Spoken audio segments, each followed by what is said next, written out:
Hello दोस्तों, welcome to PRT teacher classes. कैसे हो आप सभी? उम्मीद करता हूँ अच्छे होंगे, पढ़ाई कर रहे होंगे। चलिए शुरू करते हैं आज के सेशन में।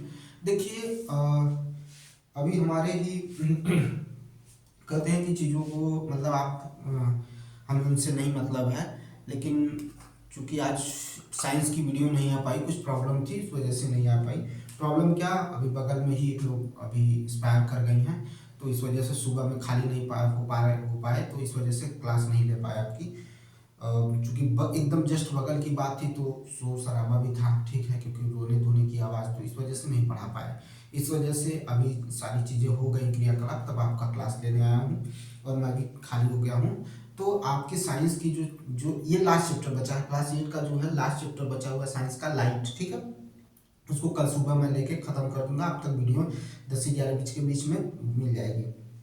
लेकिन अभी जो हम लोग जीके शुरू किए थे, जिसमें हम लोगों ने हिस्ट्री के बारे में शुरू किया था। हिस्ट्री का हम लोगों ने हिस्ट्री में भी वेद शुरू किया था, जिसमें ऋग्वेद पढ़ लिया था। आज हम लोग उसमें यजुर्वेद पढ़ेंगे। क्या पढ़ेंगे? तो यजुर्वेद के बारे में पढ़ेंगे। और देखिए, एक चीज़ याद रखिएगा, मैं बार बार कह रहा हूँ, मैं आपको इसमें वही पढ़ा रहा हूँ जिससे आपको क्वेश्चन देखने को मिलेंगे।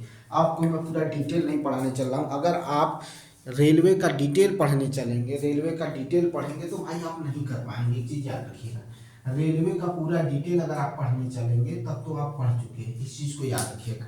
अगर आप रेलवे का पूरा डिटेल पढ़ने चलेंगे तब तो आप पढ़ चुके हैं। आप इस चीज़ के चक्कर में मत रहिए कि हमें पूरा डिटेल पढ़ना है, नहीं।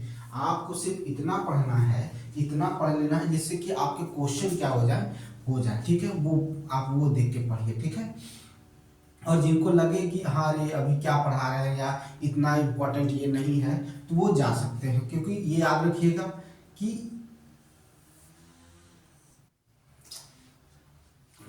कोयले की खान से ही हीरा निकाला जाता है, ठीक है। तो जब आप इन्हीं इंपॉर्टेंट में से कुछ मतलब पढ़ेंगे, क्या ऐसा हो सकता है कि जो मैं पढ़ाऊँ वही एकदम सटीक आ जाए? ऐसा तो हो नहीं सकता। इन्हीं चीज़ों को हम बार बार जब रिवाइज करेंगे, पढ़ेंगे मेहनत से, तो इन्हीं में से क्वेश्चन फंस जाएंगे।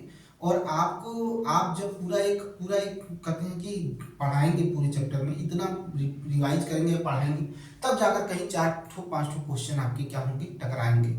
लेकिन पढ़ने से क्या होगा कि आपके सोचने की क्षमता बढ़ जाएगी। आपको चीजें इतनी बार पढ़ लेंगे कि रिवाइज कर लेंगे कि 4 5 क्वेश्चन तो जो तो डायरेक्ट फंसेंगे वो तो अलग बात है। उसके अलावा जो क्वेश्चन है वो आप अपने तर्क संगत से, अपने बुद्धि विवेक से क्या कर जाएंगे। क्योंकि 4 ऑप्शन देगा, तो 3 ऑप्शन के आंसर आपको पता रहेंगे, 2 के आपको पता रहेंगे, ठीक है। अब आप 2 को लड़ाई लड़नी होगी, 2 में से एक, ठीक है। या तो हो सकता है 3 आपको पता हो जाए, तो आप 3 के बारे में डिटेल से जानते हैं, अगर उससे संबंधित होगा तो उसमें से कोई क्वेश्चन हो जाएगा, ऑप्शन हो जाएगा। और नहीं हुआ तो 3 को हटाकर जो चौथा दिया है वही आंसर हो जाएगा, उसको टिक कर सकते हैं। तो आपके अंदर कहीं ना कहीं वो एबिलिटी आ जाती है जिससे आप क्वेश्चन को क्या कर सकते हैं, फंसा सकते हैं। तो इस तरह से आप ये मत सोचिए कि आपको जो पढ़ाया जा रहा है वो आ ही जाएगा, वो चीज़ नहीं है। हाँ, हम उसी आधार पर पढ़ा रहे हैं, क्वेश्चन को देख के पढ़ा रहे हैं, और उतना ही पढ़ा रहे हैं जिससे आपकी तैयारी हो जाए कम समय में। आपको हम पूरा इतिहास लिखाने नहीं चल रहे हैं, ठीक है, याद रखिएगा। और इतना हमें आता भी नहीं, मैं साफ बता दूं, मुझे इतिहास इतना आता भी नहीं है कि मैं आपको पूरा डिटेल से पढ़ाऊँ। हाँ, आपको मैं इतना पढ़ा दूंगा कि उसमें से क्वेश्चन फंसने वाले फंस जाएंगे, ठीक है, याद रखिएगा। उस चीज़ की बात कर रहा हूँ। चलिए आइए चलते हैं, देखते हैं। तो हम यजुर्वेद के बारे में पढ़ते हैं, ठीक है। यजुर्वेद के बारे में, यजुर्वेद का एक खूबी जानिएगा, पहली खूबी याद रख लीजिएगा कि आप इसे गा भी सकते हैं और पढ़ भी सकते हैं, ठीक है। यानी ये गद्य और पद्य दोनों में होता है, ठीक है। पहला पॉइंट बता रहा हूँ ये कैसा होता है। अब आप इसको पढ़ते साधारण तौर से तो इसको रटते आप, लेकिन आप जैसे मैं बता रहा हूँ उस तरह से खाली सुन लीजिए तो आपको याद हो जाएगा। पॉइंट वाइज सुनिए, बस याद हो जाएगा। मैंने क्या कहा कि यह एक ऐसा वेद है जो गद्य और पद्य दोनों में है। कैसा है? गद्य और पद्य दोनों में है। तो हम लिख सकते हैं कि यजुर्वेद गद्य व पद्य, गद्य व पद्य दोनों में लिखा गया है, दोनों में लिखा गया है, दोनों में लिखा गया है, दोनों में लिखा गया है, गद्य व पद्य दोनों में लिखा गया है। इसमें इसमें यज्ञ के समय के समय ठीक है, जो हम यज्ञ करते हैं, जो यज्ञ करते हैं उसकी बात कर रहा है। और इसी में बलि की भी बात किया हुआ है, इसी में क्या किया है, बलि की भी बात किया है। तो जो यज्ञ करते समय जो नियम होते हैं या विधि विधान होते हैं उनका पालन करने के लिए इसमें लिखा गया है। इसमें यज्ञ के समय जो नियम या विधि विधान होते हैं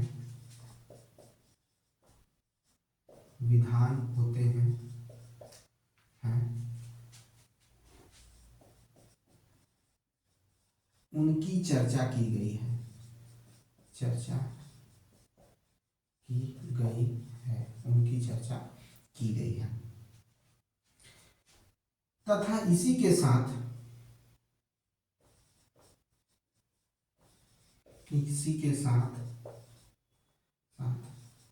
बलि, जो बलि दिया जाता है, क्या किया जाता है, बलि, ठीक है, बलि के जो नियम है उनके अनुपालन के बारे में भी लिखा गया है। इसी के साथ बलि के नियमों का अनुपालन की चर्चा की गई है,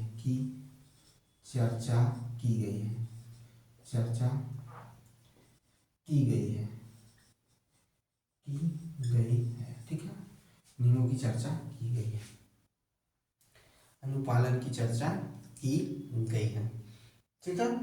समझ में आई बात भाई, क्या की गई है, तो बलि के नियमों की अनुपालन, मतलब जो नियम है उनका कैसे यूज करेंगे उसकी बात की गई है। इसी में बलि के साथ साथ एक चीज और याद आ गया, बलिदान के बारे में भी, इसमें भी बलिदान की, जो बलिदान की विधि होती है उसका भी वर्णन इसी में किया गया है। इसी में, ठीक है, इसी में बलिदान के विधि का वर्णन किया गया। अच्छा, एक चीज और याद आया, एक चीज और समझिए, इसका जो मतलब जो इसको पढ़ता है, जो इसका पठन करता है या पाठकर्ता जो होता है उसे अधर्व कहा जाता है। इसके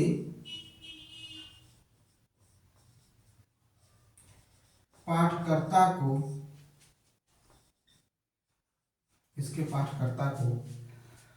ठीक है, पाठकर्ता को अधर्व कहा जाता है, इसके जो पाठकर्ता होते हैं उसे क्या कहा जाता है, अधर्यु कहा जाता है, ठीक है, इसे क्या कहा जाता है, अधर्यु कहा जाता है, ठीक है। बताइए भाई, इतना बस यही चीज याद रखिए, यहीं से क्वेश्चन अगर पूछना होगा तो यहीं से पूछ सकता है। इसमें जो चीजें आपको मतलब इंपॉर्टेंट है मैंने इसका वर्णन कर दिया।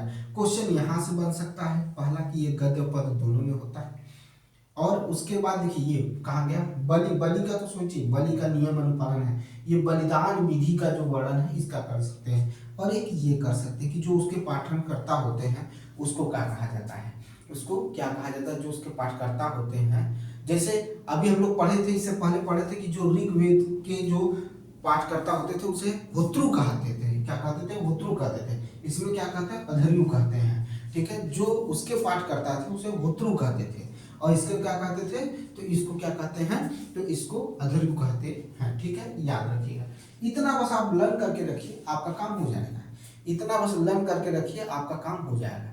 अब हम चलेंगे सामवेद, ठीक है, साम का अर्थ होता है संगीत, साम का अर्थ होता है संगीत, ध्यान से सुनिएगा मैंने क्या कहा, सामवेद, साम का अर्थ होता है संगीत, क्या होता है, संगीत होता है, ठीक है, साम का शाब्दिक अर्थ होता है संगीत या गान, ठीक है, गान का मतलब ही होता है भाई, मैंने संगीत बोल दिया लेकिन क्या होता है, गान, ठीक है, मैंने जोड़ दिया, कोरिलेट कर दिया संगीत से, लेकिन गलत है, गान होता है, ठीक है, लेकिन संगीत गान एक ही चीजों को कहा जा सकता है क्योंकि एक दूसरे से संबंधित है, ठीक है। तो साम का अर्थ होता है गान, ठीक है, सामवेद में, तो यानी इसका शाब्दिक अर्थ होता है गान, ठीक। ठीक, शाब्दिक अर्थ क्या होता है, गान होता है।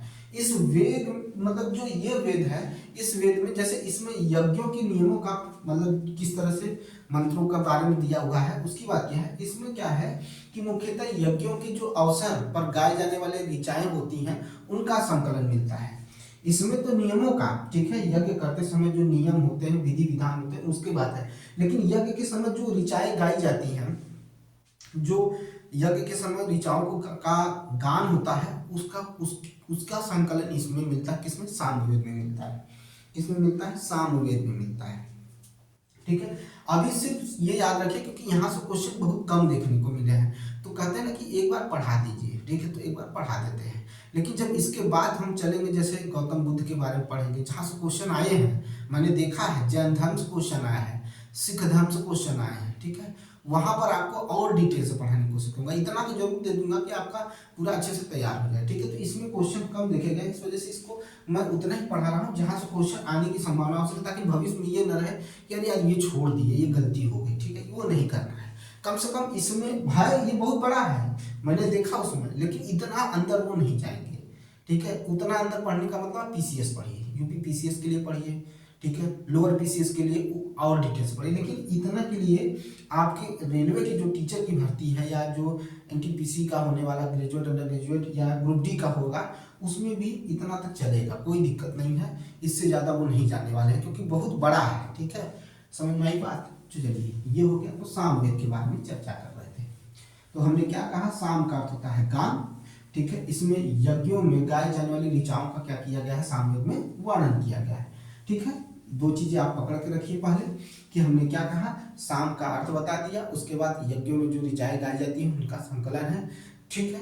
और इस, अब जैसे भाई ऋग्वेद के जो पठनकर्ता होते थे उनको क्या कहते थे, तो हुत्रु कहते थे, इनके पठनकर्ता को उद्धृव कहते थे।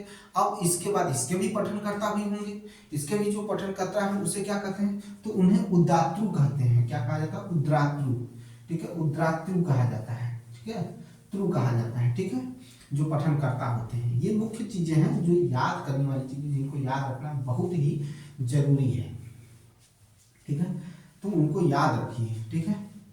चलिए आगे देखते हैं। वीडियो चल रहा है ना भाई, क्योंकि कुछ गड़बड़ी आई है, ठीक है, सही है। क्या कहते हैं, उद्धृतु कहते हैं, ठीक है, याद रखिएगा। क्या कहते हैं, उदात्रु कहते हैं, क्या कहते हैं, उद्रात्रु कहते हैं, ठीक है, याद रखिएगा। ये चीज हो गया।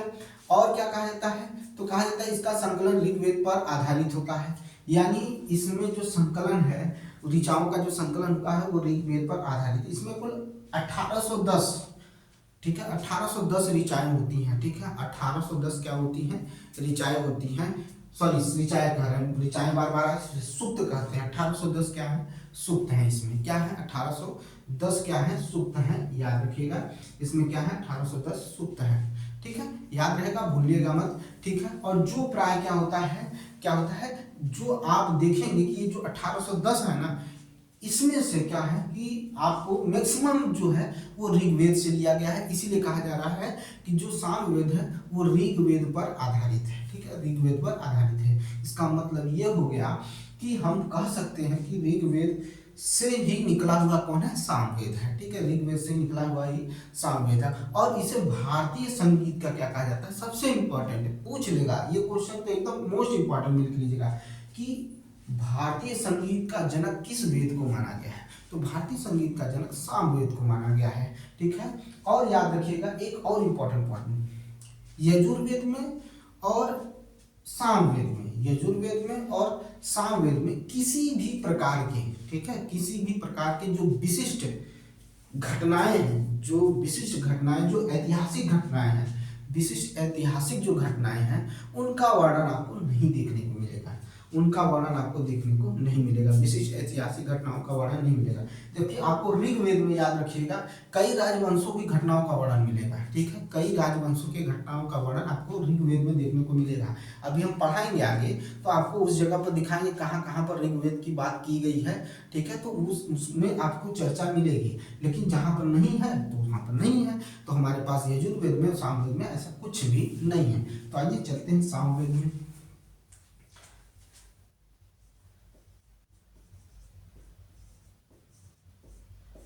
सामवेद को देखिए, किसको चर्चा करनी है, सामवेद पर चर्चा करनी है। ठीक है भाई, सामवेद। साम का शाब्दिक अर्थ होता है गान। ठीक है,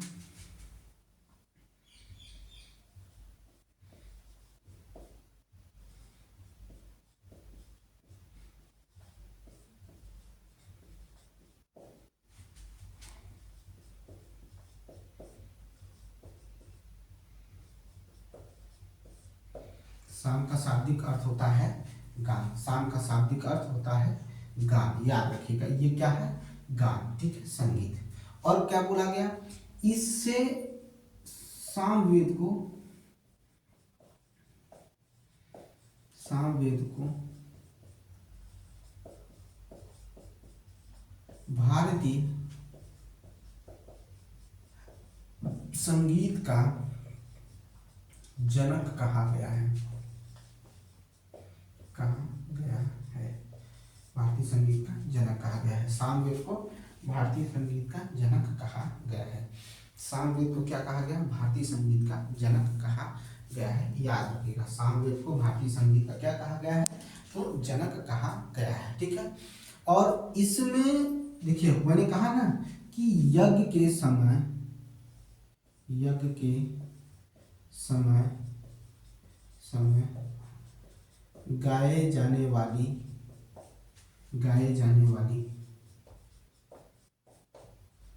ऋचाओं का वर्णन,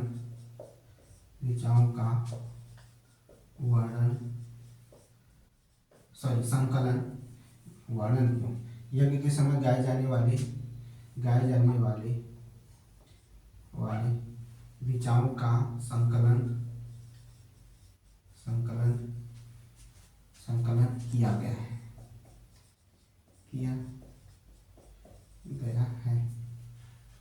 ठीक है, याद रखिएगा। इसमें कुल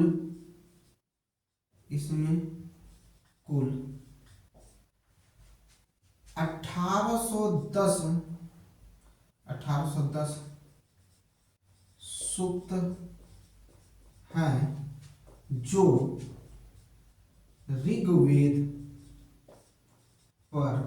जो ऋग्वेद पर आधारित हैं। ऋग्वेद पर आधारित हैं। ठीक है, क्या है, इसमें कुल 1810 सूक्त हैं जो ऋग्वेद पर आधारित हैं, जो क्या है, ऋग्वेद पर क्या है, आधारित है। ठीक है, याद रखिएगा वो किस पर है, तो ऋग्वेद पर आधारित है। ठीक है, समझ में आया कि नहीं आया। ठीक है, अब इसके पाठनकर्ता को, इसके पाठन या पाठकर्ता को, इसके पाठकर्ता को, ठीक है, उद्रातु कहते हैं। ठीक है, क्या कहते हैं, उद्रातु कहते हैं। ठीक है, क्या कहते हैं, उद्रातु कहते हैं। ठीक है, कुछ अजीब शब्द होते हैं जो एक तो पढ़े भी नहीं जाते, ऊपर से याद भी नहीं किए जा पाते हैं। थोड़ा सा ध्यान दीजिएगा, इनको जरूर याद रखिएगा, नोट करके लिख लीजिएगा।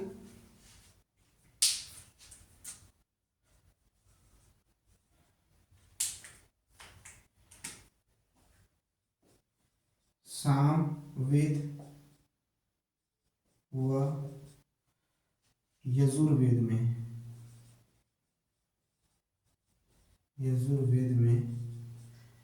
कोई विशिष्ट ऐतिहासिक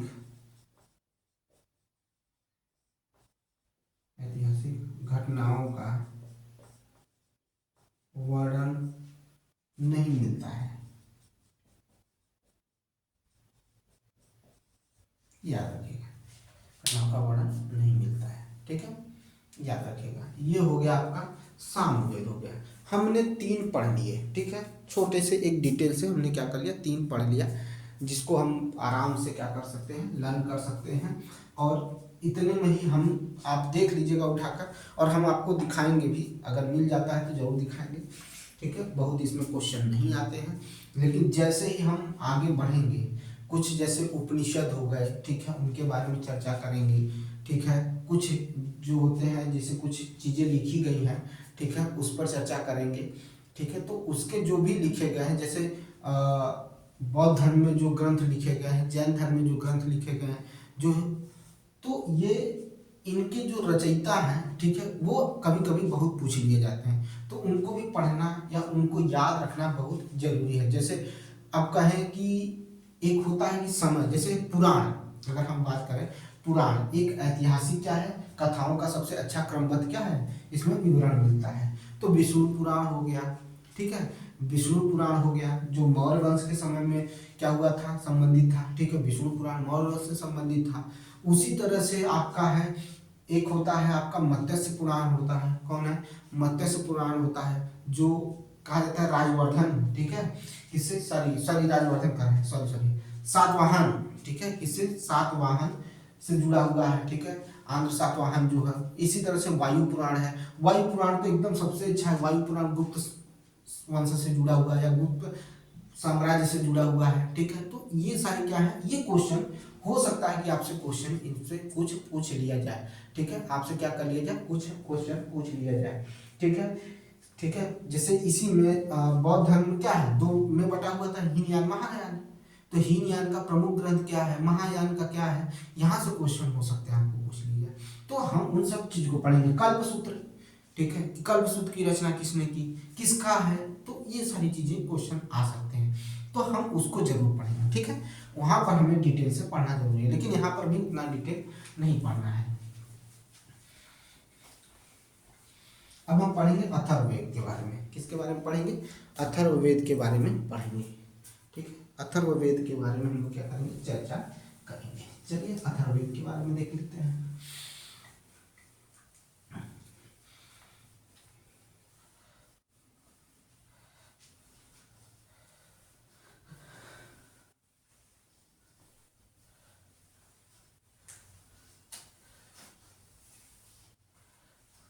इन सभी में सबसे प्राचीन जो है कौन सा है, तो ऋग्वेद है, याद रखिएगा।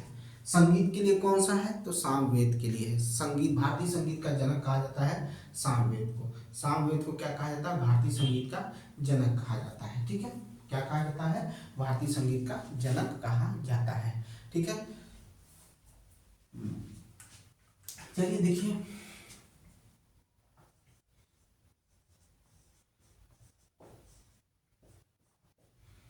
अथर्ववेद यही हमें पढ़ना है, इसी के बारे में चर्चा करना है। ठीक है, ठीक है, यह पहले समझ लीजिए। ठीक है, पहले समझ लीजिए, फिर उसके बाद हम लिखा देंगे। यह अथर्वा ऋषि, ठीक है, कौन, अथर्वा ऋषि थे, उनके द्वारा क्या किया गया था। ठीक है, इसमें रचित कुछ क्या है, मंत्र डाले गए हैं, या इसमें कुछ मंत्र, कुछ कार्य कुल मंत्र हैं, 731 मंत्र हैं जो इसमें डाले गए हैं। ठीक है, या इसमें क्या किए गए हैं, लिखे गए हैं। ठीक है, शामिल किए गए हैं या रचित किए गए हैं। ठीक है, और इसमें 6000 क्या है, पद हैं।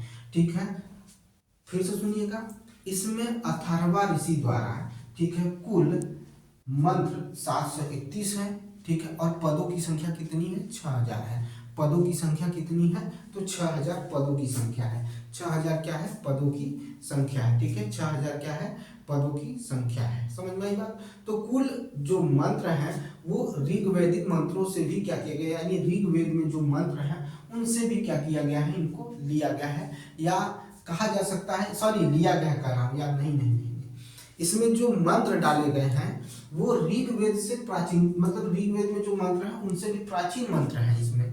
ठीक है, कुछ मंत्र ऐसे हैं जो क्या है, ऋग्वेद में उपस्थित जो मंत्र हैं उनसे भी प्राचीन मंत्र इसमें उपस्थित हैं। ठीक है, और कहा जाता है कि औषधों, ठीक है, अब औषधों का क्या मतलब है, यहाँ पर औषधों का मतलब है जो औषधि बनाने वाले हैं, या जो औषधि है, या औषधि से संबंधित जो भी चीजें हैं, इसमें सबसे पहले अथर्ववेद में उल्लेखित किए गए हैं। ठीक है, औषधों का भी क्या हुआ है, इसमें उल्लेख किया गया है। इसमें किया गया है, तो अथर्ववेद में औषधों का उल्लेख किया गया है। ठीक है, ऐतिहासिक दृष्टि से अथर्ववेद का महत्व इस बात से है कि इसमें सामान्य जो है मनुष्य के विचारों और अंधविश्वासों की क्या की गई है, का मतलब इसमें बताया गया है। उनके मतलब कि मनुष्य का जो विचार था और उनके अंदर जो अंधविश्वास, जैसे अभी हम कल ही आपको पढ़ा रहे थे किसके बारे में, बिजली के बारे में पढ़ा रहे थे, ठीक है, तंडित के बारे में पढ़ा रहे थे, ठीक है, लाइटिंग के बारे में पढ़ा रहे थे। तो उसमें लोगों को अंधविश्वास था कि भगवान को क्या आ रहा है, क्रोध आ रहा है। तो इसी तरह के कुछ क्या थे, अंधविश्वास थे जिसका क्या हुआ है, इसमें इसमें अथर्ववेद में वर्णन किया गया है, ठीक है, या विवरण मिलता है, ठीक है। और क्या किया गया है इसमें, मानव के जीवन के पक्षों को, जैसे गृह का निर्माण कैसे होगा, ठीक है, गृह कैसे, घर कैसे बनेगा, कृषि की उन्नति कैसे हुई, विवाह कैसे होगा, ठीक है, या प्रणय गीतों की बात की गई है, राजभक्ति की बात की है, राजा का चुनाव कैसे होगा, बहुत से वनस्पतियों और औषधियों का, साप वशीकरण, प्रायश्चित, ठीक है, मातृभूमि महत्सय, ठीक है, आदि का विवरण। अगर हम कहें तो यहाँ से क्वेश्चन एक बहुत फेमस क्वेश्चन है कि जादू टोने का वर्णन, ठीक है, जादू टोने का वर्णन किस वेद में किया गया है। तो अथर्ववेद में जादू टोने का वर्णन किया गया है। इसी में प्रजापति की दो पुत्रियों का नाम लिया गया है, ठीक है, प्रजापति के दो पुत्रियों का लिया गया है, सभा और समिति। किसके बारे में कहा गया है, तो सभा और समिति के बारे में वर्णन किया गया है, ठीक है, ये प्रजापति की दो पुत्रियां हैं, ठीक है। तो ये चीज आपको देखने को मिलेगा, ठीक है, समझ में आई बात, क्या मिलेगा, तो प्रजा और पति के बारे में मिलेगा। तो चलिए इसके बारे में भी वर्णन कर लेते हैं। तो चलिए देखिए,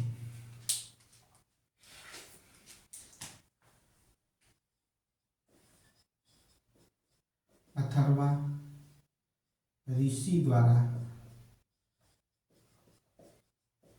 रचित, अथर्वा ऋषि द्वारा रचित कुल 731 मंत्रों तथा 6000 पदों का संकलन है,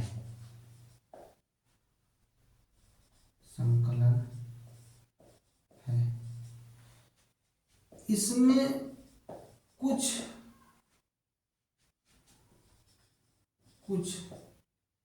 मंत्र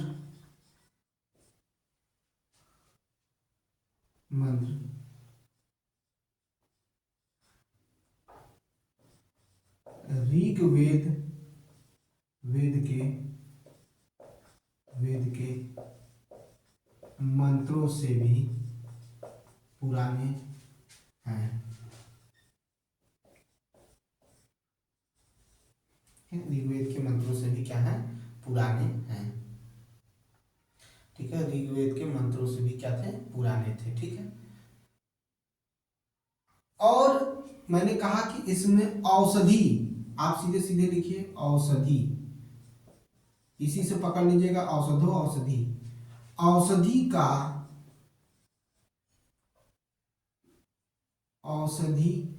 का या उससे संबंधित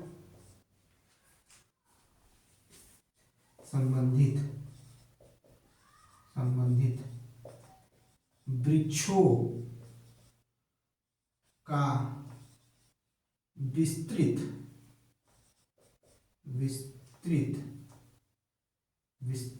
वृक्षों का, विस्तृत में लिखिए, का पूर्ण उल्लेख है,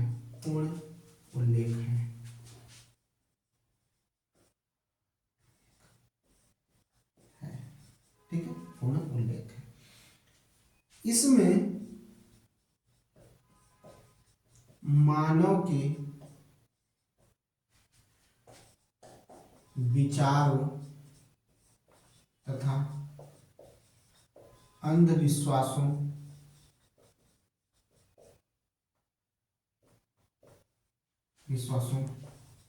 का भी वर्णन है,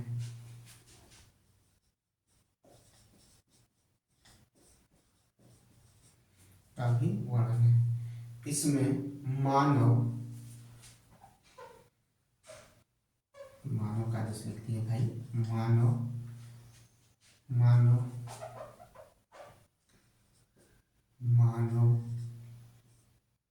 विचारों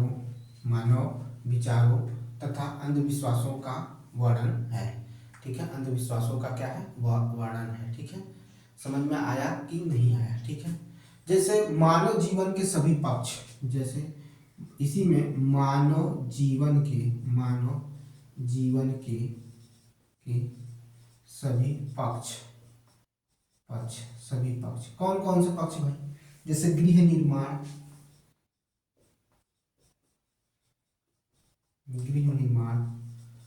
औषधि,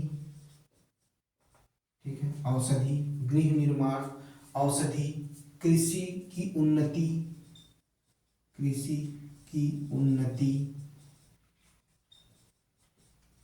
कृषि की उन्नति, गृह निर्माण, औषधि, कृषि की उन्नति, व्यापारिक, ठीक है, मार्गों का व्यापारिक मार्गों का वर्णन, व्यापारिक मार्गों का वर्णन, ठीक है, विवाहिक, ठीक है, ठीक है, विवाहिक या विवाहिक गीतों, विवाहिक गीतों का, ठीक है, जैसे विवाह में कौन से गीत गाए जाएंगे, ठीक है, रोग निवारण, अब रोग कैसे, रोग निवारण यानी रोग निवारण में औषधि आएगा, ठीक है, कुछ लोग अंधविश्वासों पर भरोसा रखते थे, जादू टोना वाला भी यहाँ पर मैटर था, राजा का चुनाव,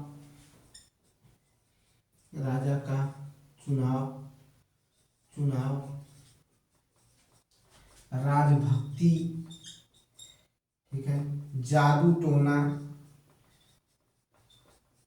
ठीक है, राजभक्ति, जादू टोना, ठीक है, सांप वशीकरण, सब इसी में लिखिए, सांप वशीकरण, ये तो एकदम इम्पोर्टेंट है, वशीकरण इत्यादि का उल्लेख है, इत्यादि का उल्लेख है, ठीक है, याद रखिएगा, इत्यादि का क्या है, वर्णन है या उल्लेख दिया गया है या विवरण दिया गया है, ठीक है,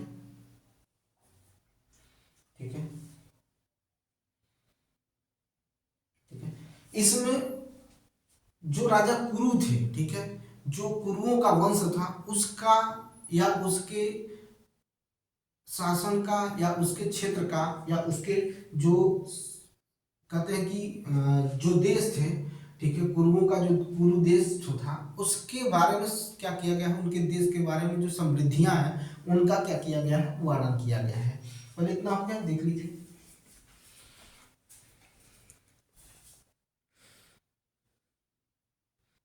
चलिए भाई देखिए,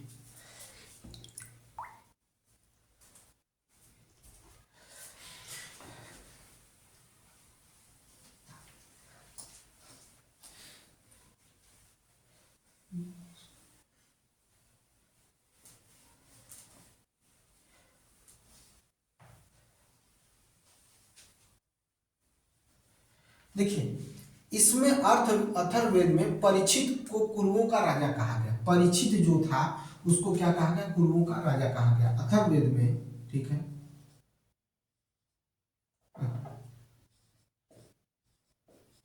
वेद में परीक्षित को कुरुओं का राजा कहा गया, कहा गया। कुरु एक समृद्ध, ठीक है, कुरु देश को समृद्ध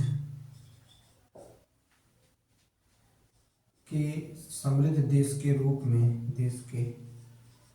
में चित्रण किया गया, ठीक है, ये चीज देखने को मिलेगा। और क्या देखने को मिलेगा, और सभापति, ठीक है, सभापति, ठीक है, सॉरी सभापति लिख रहे हैं भाई, क्या ही सभा और सभा और समिति, प्रजापति की दो पुत्रियां कहा गया, ठीक है, सभा और समिति को क्या, इसमें सभा व समिति को प्रजापति की को प्रजापति समिति को प्रजापति की दो पुत्रियां कहा गया। ठीक है, ठीक है, बस इतने जानिए, इससे ज्यादा नहीं। और वेद के भी कई खंड हैं, कई उपवर्गों में इसे बांटा गया है। ठीक है, लेकिन वो कभी आए नहीं, न उनके बारे में हम पढ़ेंगे, क्योंकि हमें टाइम नहीं खर्च करना है। ठीक है, हमें टाइम नहीं खर्च करना है। और याद रखिएगा, ऋग्वेद सबसे प्राचीन है, उसके बाद यही है। ये भी छूट रहा था तो सुन लीजिएगा। ऋग्वेद क्या है? सबसे प्राचीन है, उसके बाद अथर्ववेद है। सबसे प्राचीन ऋग्वेद है, उसके बाद अथर्ववेद है। ठीक है, याद रखिएगा, सबसे प्राचीन कौन है? ऋग्वेद है, उसके बाद क्या है? अथर्ववेद है। ये आपका खत्म हुआ। देखिए भाई, आपको मैंने कहा कि मैं वही पढ़ाऊंगा जिसमें आपसे क्वेश्चन पूछा जाएगा। आपको सारी चीज़ें नहीं पढ़ाऊंगा जिससे क्वेश्चन ना पूछा जाए, ऐसी चीज़ें नहीं होंगी। ठीक है, आपसे वही चीज़ पूछी जाएगी, बढ़ाऊंगा जो आपसे संभावना मैक्सिमम बना रहे कि यहाँ से क्वेश्चन आ सकता है। अब हम थोड़ा सा नज़र डालेंगे उपनिषदों पर। किस पर करेंगे? उपनिषद पर। ठीक है, उपनिषद। ठीक है, उपनिषद। अब सुनिएगा उपनिषद, ध्यान से सुनिएगा, इसमें कुछ नहीं, जैसे मैं लिख रहा हूँ उस तरह से आप करेंगे। उपनिषद की संख्या पहले कितनी है? 108 है। ठीक है, 108 उपनिषद जो है, इनकी संख्या उपनिषद 8 है। इसमें से 13 जो है वो मूल उपनिषद हैं, उपनिषद हैं, या इसी को कह सकते हैं कि इन्हीं उपनिषद हैं। ठीक है, इन्हीं से मुख्य, मतलब ये जो 13 जो है ये मुख्य उपनिषद है, या मूलभूत उपनिषद भी कह सकते हैं। ठीक है, इसमें यज्ञ से जुड़ी हुई, इसमें यज्ञ से जुड़ी हुई, ठीक है, जुड़ी हुई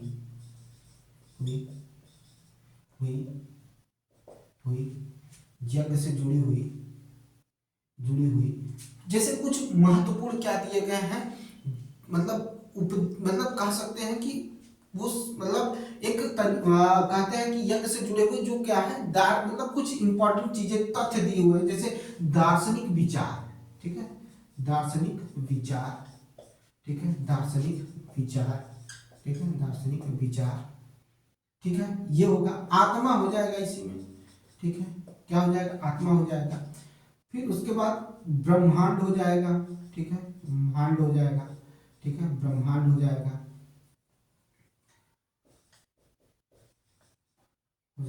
ठीक है, ब्रह्मांड हो जाएगा। ठीक है, क्या हो जाएगा? ब्रह्मांड हो जाएगा। ठीक है, समझ में आई बात? तो ब्रह्मांड हो जाएगा। ठीक है, ब्रह्मांड हो जाएगा, गलत लिख रहे हैं भाई। ठीक है, क्या हो जाएगा?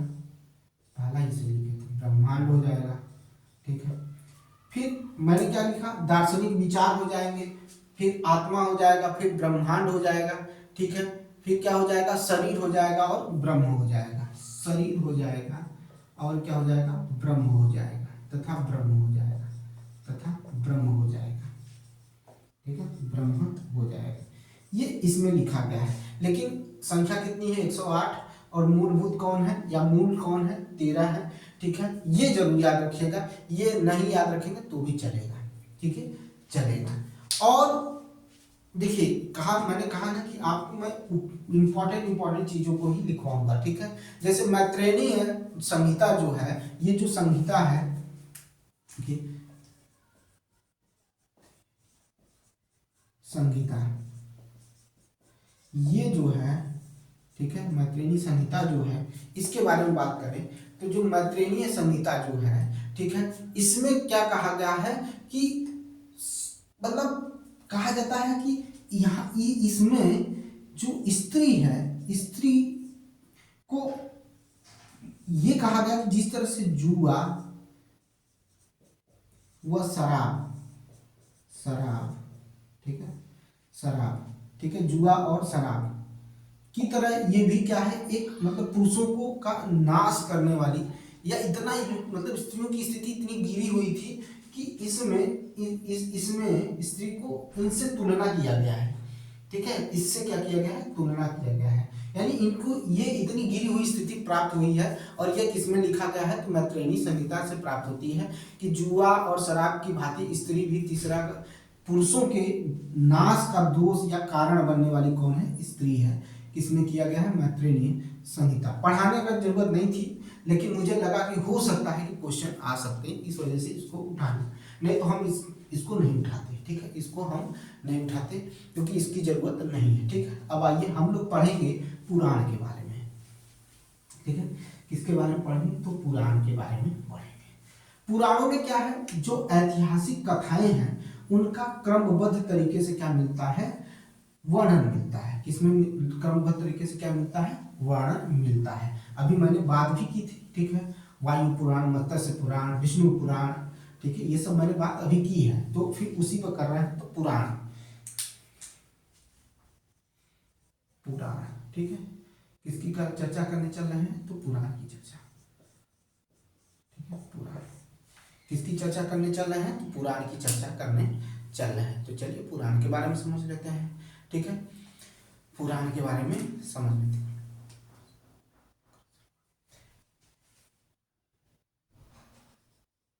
पुराण में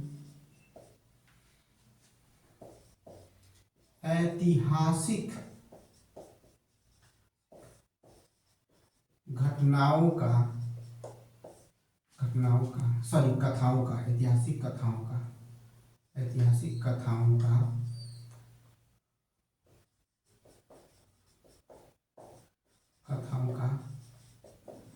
क्रमबद्ध वर्णन मिलता है।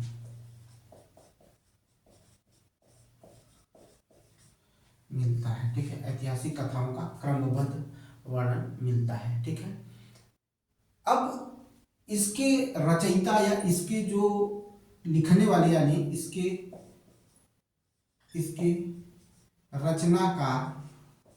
रचनाकार, ठीक है, इसके जो रचनाकार हैं वो बाप बेटे को माना गया है, या तो बाप है या तो बेटा, अथवा इस तरह से कहा गया है। और जो इनके पिताजी हैं जिनका नाम लिया गया है, उनका नाम है लोमहर्ष। कहा गया कि या तो लोमहर्ष अथवा या तो हर्ष है या तो उग्र श्रवा है। कौन है, रचनाकार लोमहर्ष अथवा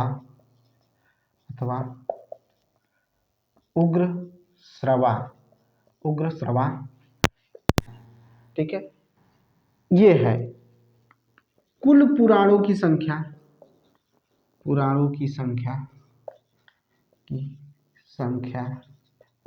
18 है। कुल पुराणों की संख्या कितनी है, तो 18 है। ठीक है, पुराण में ऐतिहासिक कथाओं का क्रमबद्ध वर्णन मिलता है। इसके रचनाकार लोमहर्ष अथवा उग्र श्रवा, या कुल पुराणों की संख्या कितनी है, 18 है, जिसमें से विष्णु पुराण, वायु पुराण, मत्स्य पुराण, ब्राह्मण पुराण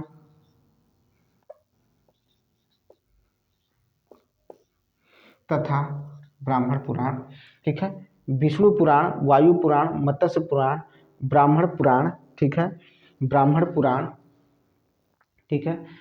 पुराण एवं भागवत पुराणों में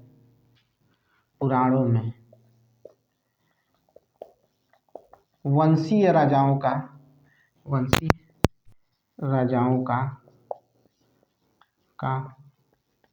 वर्णन मिलता है। ठीक है, ये चीज देखने को मिलेगा, वंशीय राजाओं का वर्णन देखने को मिलता है। ठीक है,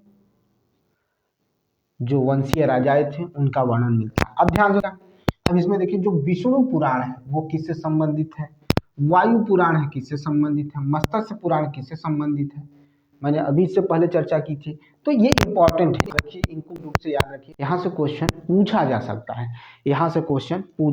सकता है। ठीक है, सामाजिक और सांस्कृतिक दृष्टि अग्नि, ठीक है, ध्यान से सुनिएगा, सामाजिक और सांस्कृतिक दृष्टि से, सामाजिक और सांस्कृतिक दृष्टि से अग्नि पुराण का भी काफी महत्व है। हमने एक और जाना अग्नि पुराण, अग्नि पुराण इसका भी बहुत महत्व है। क्यों? सामाजिक और सांस्कृतिक दृष्टि से अग्नि पुराण का भी क्या है, बहुत ही महत्व है, याद रखिएगा, ठीक है। अग्नि पुराण का भी क्या है, काफी महत्व है, ठीक है। मैंने कहा फिर आपको लिखने पर नहीं देना है, लर्न करने पर जोर देना है। आप जितना ज़्यादा लर्न करेंगे उतना ज़्यादा, ठीक है, आपके लिए फायदेमंद होगा। आप जितना ज़्यादा इसको रिवाइज करेंगे वो उतना फायदा होगा, ठीक है, क्योंकि आपके सामने क्वेश्चन आएंगे, ठीक है, और अगर आपको चीज़ें याद रहेंगी तो आप तुरंत उसको क्या करेंगे, टिक कर जाएंगे। अगर आपको याद नहीं है तो आप वही चीज़ें करेंगे, ठीक है। तो आप लिखने से ज़्यादा समझने की कोशिश करिए, याद करने की कोशिश करिए, ठीक है, उसको अपने दिमाग में रखने की कोशिश करिए, ठीक है। और याद रखिएगा उपनिषदों का जो मतलब रचना हुई है, ठीक है, वो क्या हुआ है, पुराणों से पहले हुई है, ठीक है। इससे पहले उपनिषद क्या हुआ था, पुराण से पहले उपनिषद की रचना हो गई थी, ठीक है। उपनिषद की रचना पुराणों से पहले हुई थी, याद रखिएगा। इस अगर पूछ लिया जाए कि पुराण और उपनिषद में कौन पुराना है, तो याद रखिएगा आप कहेंगे कि उपनिषद क्या है, पुराणों से पुराना है, ठीक है, पुराणों से पुराना है, ठीक है। और याद रखिएगा कि बौद्ध धर्म में पुनर्जन्म पर लोग विश्वास करते हैं, याद रखिएगा। तो हम उसकी चर्चा जब पढ़ेंगे उस समय तो हम जरूर करेंगे, ठीक है। समझ में आई बात? तो याद रखिएगा हम उस समय उसकी चर्चा जरूर करेंगे, ठीक है। अब इसी में एक क्वेश्चन आ सकता है, देखिए क्वेश्चन को देखिए,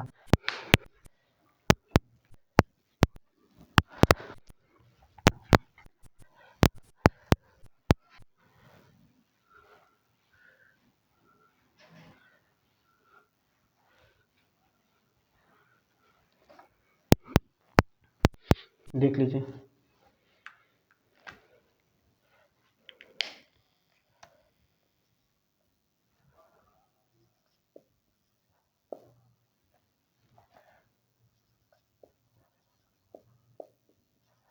कथा वस्तु, ठीक है, क्या कहेंगे, कथा वस्तु, ठीक है, कथा वस्तु,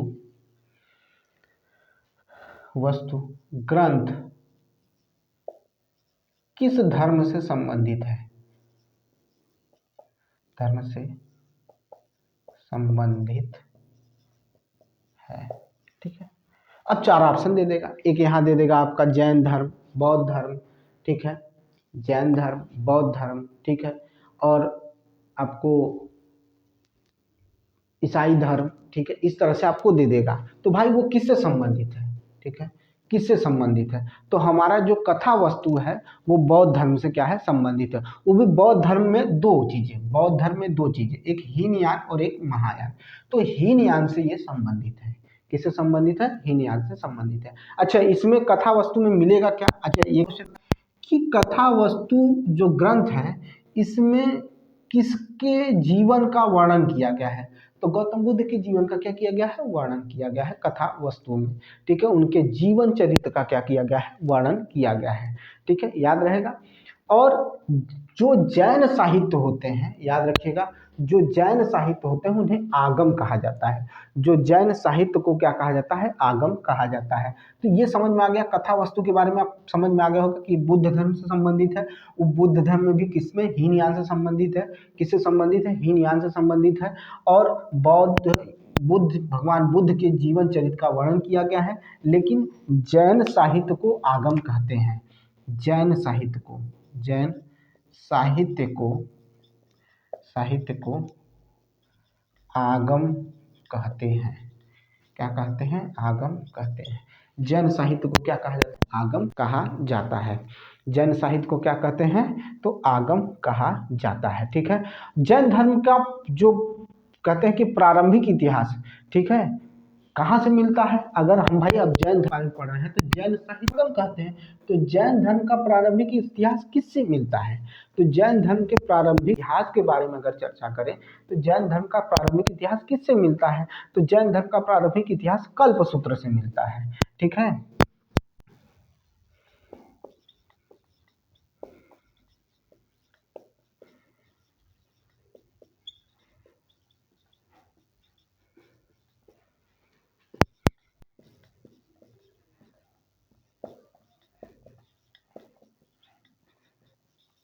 किससे मिलता है? कल्प सूत्र से मिलता है। जैन धर्म का प्रारंभिक इतिहास किससे मिलता है? तो कल्प सूत्र से मिलता है, याद रखिएगा, ठीक है।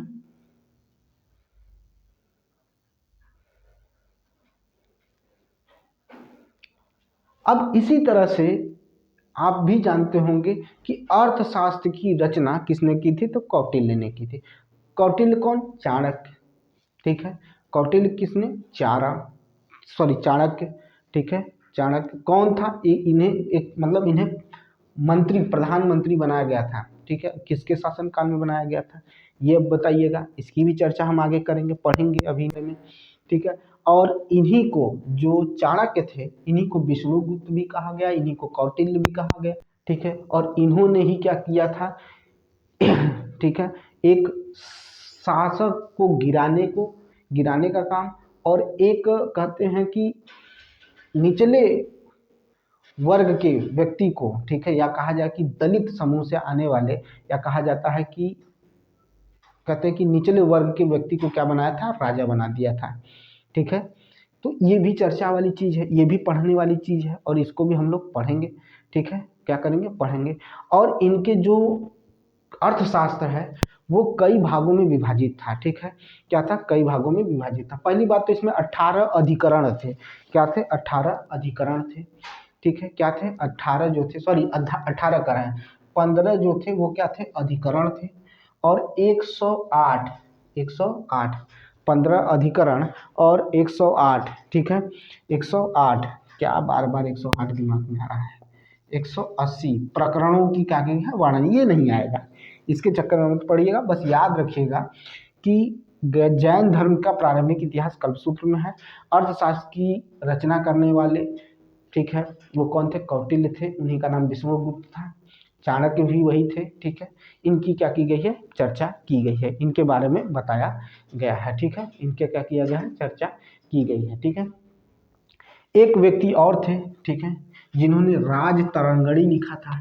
राज तरंगणी लिखा था। किसने राज तरंगणी लिखा था? तो कल्हड़ ने क्या किया था? राज तरंगणी लिखा था। किसने लिखा था? तो राज तरंगणी कल्हड़ ने लिखा था। ये सब चीज़ें याद करने वाली है। इन सब चीज़ों को आप कॉपी में लिख कर रखेंगे तो नहीं आएंगे बेटा। क्यों? क्योंकि ये फिक्स है। अगर आप इसको रिवाइज करके रखेंगे तो क्वेश्चन आए तो टिक, कुछ सोचना ही नहीं है, कुछ विचार ही नहीं करना है, तर्क वितर्क नहीं करना है, ठीक है। बस तुरंत क्वेश्चन आया, राज तरंगड़ी, राज तरंगड़ी, ठीक है, राज तरंगड़ी ये आया तो किसने लिखा भाई? कल्हड़ ने लिखा। एक चीज और, ये कल्हड़ ने लिख दिया, ठीक है। अब ये राज तरंगड़ी क्या है? अगर इसका बात करें तो इसे कहा जाता है राजाओं की नदी, राजाओं की नदी भी कहते हैं, ठीक है, राजाओं की नदी। बस बात खत्म, ठीक है, राजाओं की नदी, ठीक है। ये पूछ सकता है, ठीक है। अब इसी तरह से एक और आता है चचनामा, चचनामा अली अहमद का, अली अहमद का, ठीक है, अली अहमद का चचनामा बहुत पूछा जाता है, ठीक है, कई जगह पूछा हुआ है, ठीक है। इसमें सिंध विजय के बारे में बताया गया है। अष्टाध्यायी कौन लिखा है? पाणिनि ने लिखा है। अष्टाध्यायी किसने लिखा है? तो पाणिनि ने लिखा है। अष्टाध्यायी किसने लिखा है? पाणिनि ने लिखा है, ठीक है। अष्टाध्यायी किसने लिखा है? तो पाणिनि ने अष्टाध्यायी लिखा है, ठीक है। याद रखिएगा, बार बार याद कराऊँ, राज तरंगड़ी कल्हड़ ने लिखा है, चचनामा अली अहमद ने लिखा है। फिर बाद मैंने क्या बताया? राज तरंगड़ी किसने लिखा? कल्हड़ ने। और चचनामा ने लिखा तो अली अहमद ने लिखा है। और अभी चर्चा किया हूँ, किसकी बात किया हूँ? तो अष्टाध्यायी पाणिनि ने लिखा है। अष्टाध्यायी क्या लिखा है? पाणिनि ने लिखा है, ठीक है। अष्टाध्यायी कौन लिखा है? पाणिनि लिखा है, ठीक है, याद रहेगा। तो पाणिनि ने अष्टाध्यायी लिखा है। जो अष्टाध्यायी है वो क्या है? तो वो संस्कृत की प्रथम व्याकरण की पुस्तक है। क्या है? संस्कृत की प्रथम व्याकरण की पुस्तक है। कौन? अष्टाध्यायी, ठीक है। अष्टाध्यायी जो की व्याकरण पुस्तक है, ठीक है, याद रहेगा, भूलिएगा नहीं, बार बार ना, ठीक है। कुछ चीजें लिखा करिए, ठीक है। समझ में आया कि नहीं आया? ठीक है, समझ में आया कि नहीं आया? ठीक है। और मैंने क्या कहा कि संस्कृत के, ठीक है, प्रथम व्याकरण की बात कही गई है। और अष्टाध्यायी में ही पहली बार लिपि शब्द का प्रयोग हुआ। किसका हुआ? लिपि शब्द का प्रयोग हुआ, ठीक है। किसका प्रयोग हुआ? तो लिपि शब्द का प्रयोग हुआ, ठीक है, समझ में आई बात? तो जो अष्टाध्यायी है उसकी रचना करने वाले पाणिनि हैं। उसमें ये पहली संस्कृत की व्याकरण की पुस्तक है। इसी में पहली बार लिपि शब्द का प्रयोग हुआ था। एक हमने ऋग्वेद में आपको एक शब्द पढ़ा था अधन्य। क्या पढ़ाया था? अधन्य पढ़ाया था, याद करिएगा। अधन्य ये किससे संबंधित है? तो ये गाय से संबंधित है, चर्चा हुई थी। ठीक है, गाय से संबंधित है। तो बस याद रखिए, धीरे धीरे रिवाइज करना शुरू करिए। अब रोज प्रतिदिन आपको 8 से 9 के बीच में, देखिए भाई नेट स्लो चलता है, कभी कभी दिक्कत हो जाती है, लेकिन आप याद रखिएगा 8 से 9 के बीच में, ठीक है। और याद रखिएगा हमेशा हमारी पूरी कोशिश रहेगी कि 8 पीएम पर, ठीक है, 8 पीएम पर आपको ये जीके की क्या है वीडियो मिल जाए, ठीक है, आपको मिल जाएगी, ठीक है। और इसको ऐसे मत लीजिएगा, अभी कुछ दिन जैसे ही मैं इसको पूरा पढ़ा के खाली होऊंगा, अभी तो शुरू किया हूँ, आज 1 घंटा चला है, कल इसके बाद धीरे धीरे बढ़ेगा, 1.5 घंटा हो जाएगा, क्योंकि मुझे पता है कि जैसे गौतम बुद्ध, जैसे बौद्ध धर्म शुरू करूंगा तो बौद्ध धर्म एक दिन में ही खत्म करूंगा, हो सकता है उसी में जैन धर्म ही खत्म कर दूं। तो इस तरह से पढ़ाना शुरू करेंगे तो हम एक साथ पढ़ाना शुरू करेंगे तो पूरा खत्म कर देंगे, ठीक है। तो ये सब चीज़ें याद रखें और एकदम शार्ट नोट बनाएंगे ताकि आप जल्दी जल्दी रिवाइज करिए। एक समय में आए कि पूरा नोट से ही कम हो जाए और आपके पास रिवीजन ज़्यादा हो जाए, ठीक है, या आपके पास रिवाइज हुई चीज़ें ज़्यादा हो जाए, नोट्स कम पड़ जाए, ठीक है, नोट्स छोटी हो जाए लेकिन आपके पास जो नॉलेज है वो ज़्यादा हो जाए। तो इस तरह से पढ़ा जाएगा, ठीक है। तो आपसे बस यही रिक्वेस्ट है, अगर वीडियो अच्छी लगती है तो ज़्यादा से ज़्यादा लोगों तक शेयर करिए, लाइक करिए, सब्सक्राइब करिए मेरा चैनल। मिलते हैं नेक्स्ट वीडियो में, बहुत बहुत धन्यवाद।